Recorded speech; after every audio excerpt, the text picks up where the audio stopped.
first we're going to have a mat. And when we get started, we have our mat, we have our dropout, which is all marked as to the top. What we're going to first do is start with a nice clean surface.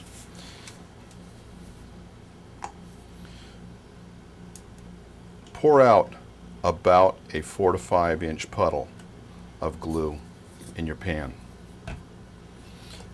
I'm not going to use this one. I've already prepped one.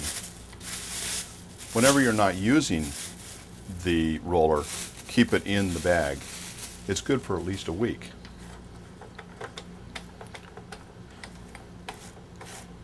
Load the roller until you can hear the static of a good load on it. We want to roll first the glue along the bevel. Make sure that we have plenty on there.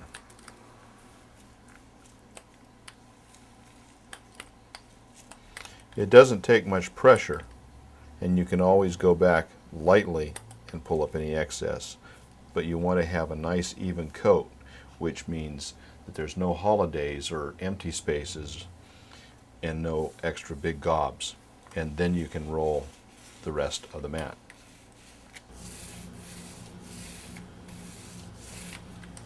Making sure that you have a nice even coat, not too thin, no mist spots.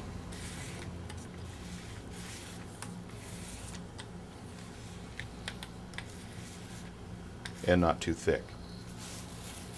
Remember, put your roller back in and just wind it up and put it aside.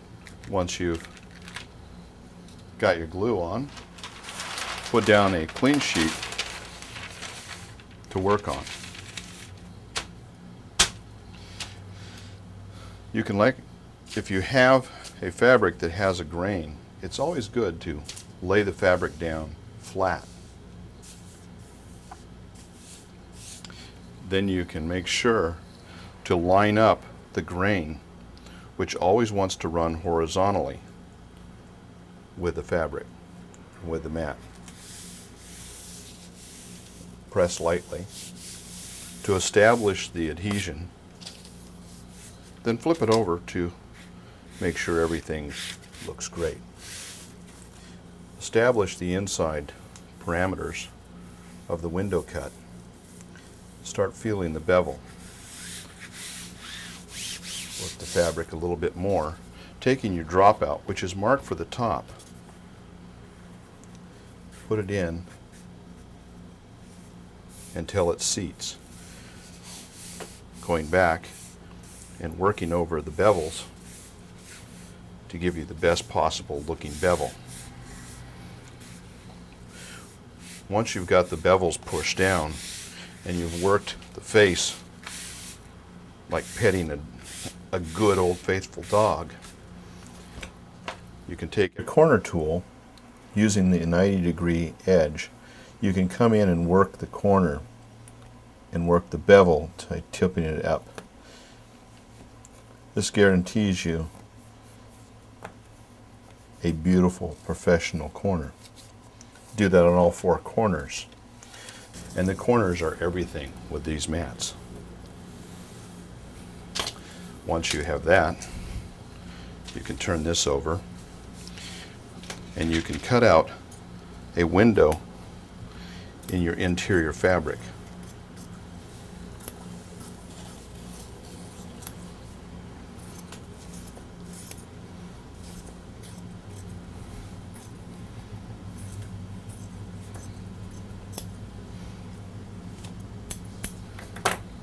That's just scrap, but it will also make a 5x7 for later mat. Then come back with a cutting piece underneath, right into the corner, but not exceeding the mat, and make your relief cut. We will cut the extra 1 or 2 threads at a later time. But for right now, we just want to relieve it very well, making sure that all the cuts are perfect. At this time, you can also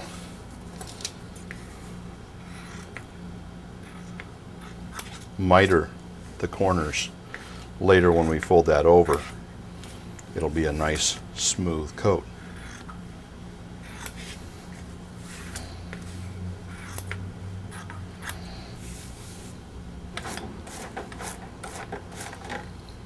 Keeping the roller mostly over this edge, we want to just lay a 1/4 inch or a finger's width along the inside edge. This is done lightly. A slight tip to it so it doesn't lay too much glue on the fabric itself. Very carefully rolling that 1/2 inch.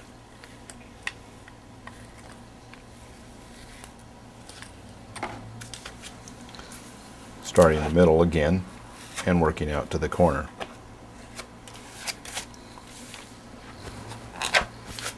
With time, this will become a very quick and very smooth process, and you'll be able to lay several mats in an evening, in a morning or an afternoon.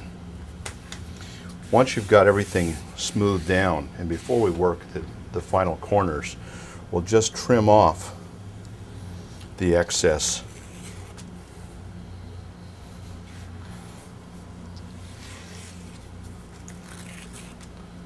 leaving basically that 1/2 inch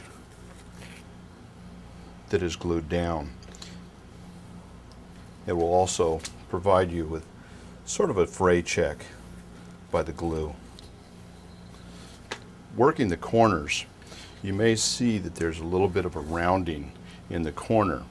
You can take care of that by looking at the inside where there you can see that there's a couple of little threads. We want to finely trim with the razor blade from the front of the mat to the back and just ease the threads to slice until it touches the mat. Then you can take your corner tool at an angle with the 90° to establish a very crisp edge. If you need a little bit of extra glue, you can cut a mat and put just a dot in that corner. Then work it with your finger and bring it over and wipe it off. Then work it with the corner tool again until everything is very square, and giving you a nice, crisp, clean, square corner. The mark of a professional. Now we're ready to tack down the outside edge. This does two things.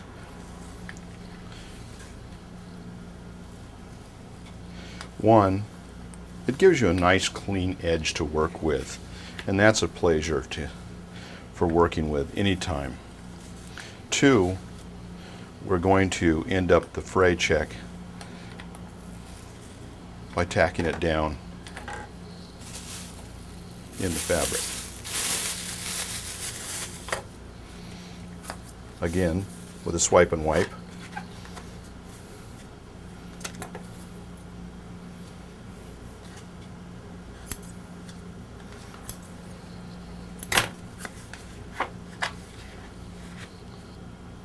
We've got some on, then wipe it.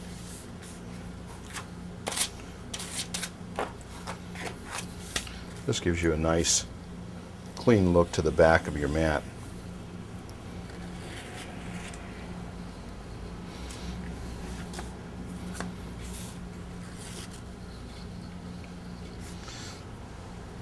This is antique satin, and it has a lot of rayon in it. Every single fabric has its own little quirk as to how you work it, or things that will show up, such as the little hairs of the rayon.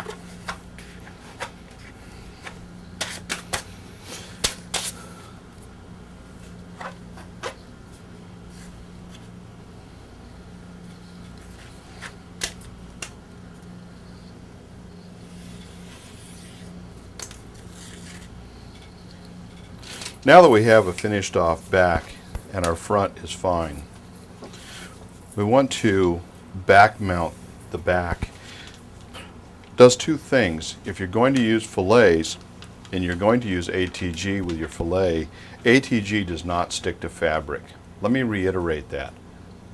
ATG does not stick to fabric. That's why we've used glue to turn over the fabric. ATG will give way with time, if not immediately. This way, we want to establish a paper mat edge, so we're going to cover this, and it will back mount the mat so it stops the curling that we can actually even see occurring now. We're going to do that with 1-ply rag paper. We want to size it, and we're going to bring it right up to the edge.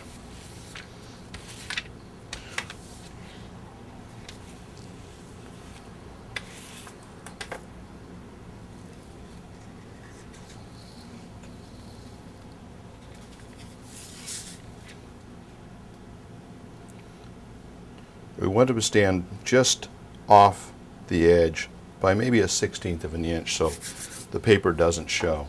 Once again, taking our swipe and wipe, we'll just screed the paper down and then work it nicely. Folding the paper over thusly gives us a nice clean edge that's dry.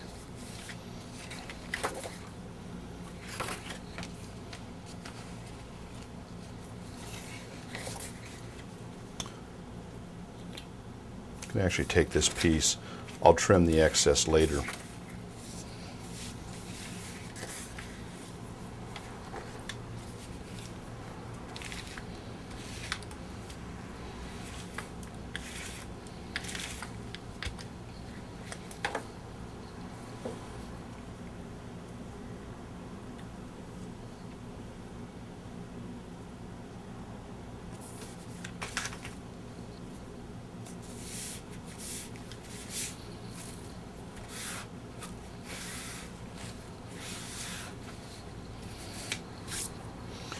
For a nice hard burnish, we can take our corner tool and work it along the edge. This will guarantee us a very flat surface. And now we're ready for ATG and a fillet. Now that we've ATG'd down our fillet and it looks perfect, and we've made sure that our corners are just right, we're ready to put a lift that is equal to the back. For this, I'm using 3/16 acid-free foam core. ATG down the entire back, which is now going to accept because of the paper backing.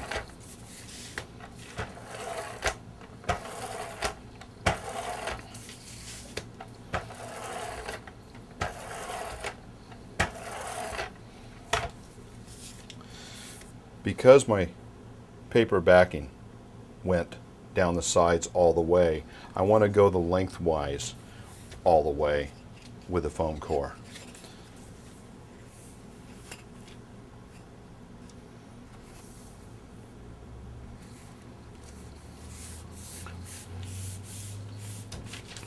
Press it down firmly and massage it. To think my masseuse charges $65 for this.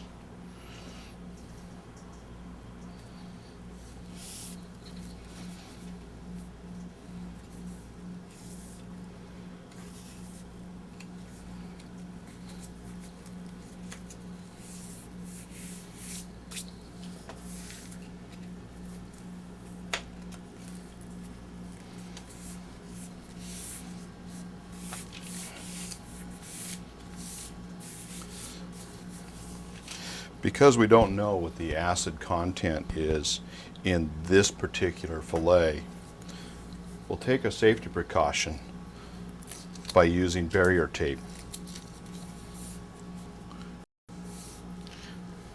Relatively, it's inexpensive, so go ahead and use a little bit longer.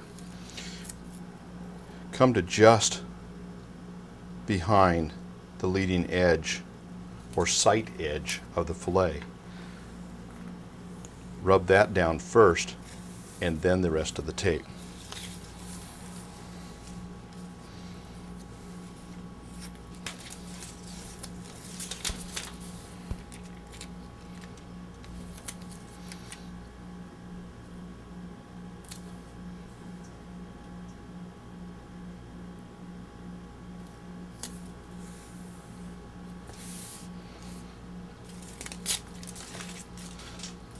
The barrier tape is very, very strong in a lateral motion.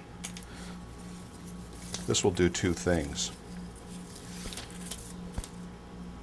It will block any kind of acid, but also it will keep the fillet from moving away from the mat.